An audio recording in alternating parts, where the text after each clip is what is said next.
When consumer drones hit the market back in 2012, they started off as big, clunky, hard-to-fly devices. And while the pictures they provided were impressive, they came at a very high cost. But UAV technology is constantly evolving, so as well as getting smaller and easier to fly... Sorry. Well, for some of us, anyway. No, it's my fault entirely. They're also getting cheaper. And Drone Pro's DJI have just released a much more affordable unit. We can't wait to get our hands on it. Oh, it's just I'm old enough to remember when nobody had a drone. Now it just seems like everyone's got one or wants one. What's so special about this? I'm not even waiting for you to finish your piece. This is the Spark, and it comes in at £489. The one we're unboxing is a £699 version. You get an extra battery, you get extra props, and you get prop protectors for flying indoors. Now, it's got GPS, so you can bring it home or it will return to its takeoff point. It's got stabilisation, OK, so it won't go all over the place in high winds. Is it fair to say this is the Goldilocks drone? Not too pricey, not too cheap, not too basic, not too complex? Yeah, so its big selling point is the fact that it's got high-end features that you'd normally pay around £1,000 for, and you're getting this, especially in the entry level, for under £500. OK. So just going to put these prop protectors on.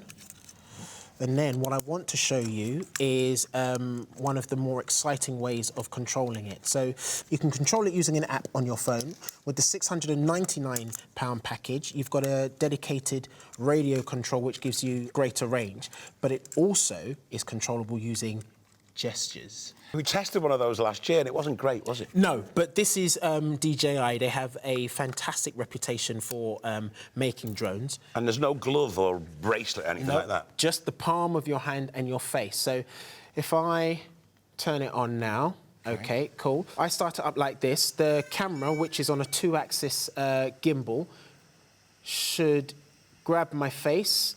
There, brilliant. Then double tap. It should take off from my hand.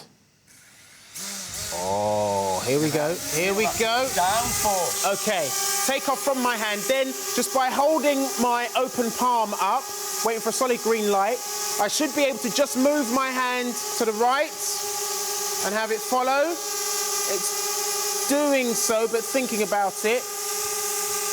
Back over to the left. Yep. And then down. Look at that. It's working very smoothly. So it is working quite smoothly, given the conditions that it's working in. We've got a studio, lots of interference with radio waves and whatnot, but it seems to be coping quite well. How do you take a photograph with your hand? OK, this is where we might test it a little bit. Guys, you want to come up here? We want to see if we can do a photograph. I take my hand away from the camera. We should get red lights. Red light. Up and wave. Go on. Could be that. I mean, I have seen one of these working pretty well, actually, and for the gesture control. Oh, we have had members of the team work with it, and it do everything it's supposed to. Where are you going? What's that? Hold on a minute. After you. Hold on a minute. Right. I should be able to push it back. Is it fair to say that the conditions in the studio aren't exactly ideal for it? Too much Wi-Fi and stuff floating around. I think we might be right here. So with the gesture control, what you should be able to do is wave, send it back and up, and then just do that in front of the camera, and it will take an image. Just that, Craig. Yeah. You can't do He's got 2 different sized hands. Wow. How did that happen? I'm a freak of nature. But it does come with a controller. It does, for the extra cost that I told you earlier, and the controller looks like this. Can I just say that it kind of stormed off set there a minute ago, like some kind of diva, like a diva drone. So, I'll be honest, I'm actually quite excited about the prospect of it, and I don't think we've given it... We challenged it in the studio environment. I mean, you've played with a lot of drones. Is this the best drone you've played with? I've played with better drones, but they've cost a lot more. Do you think it's worth the money? I think it could be, yeah. OK, well, there you go.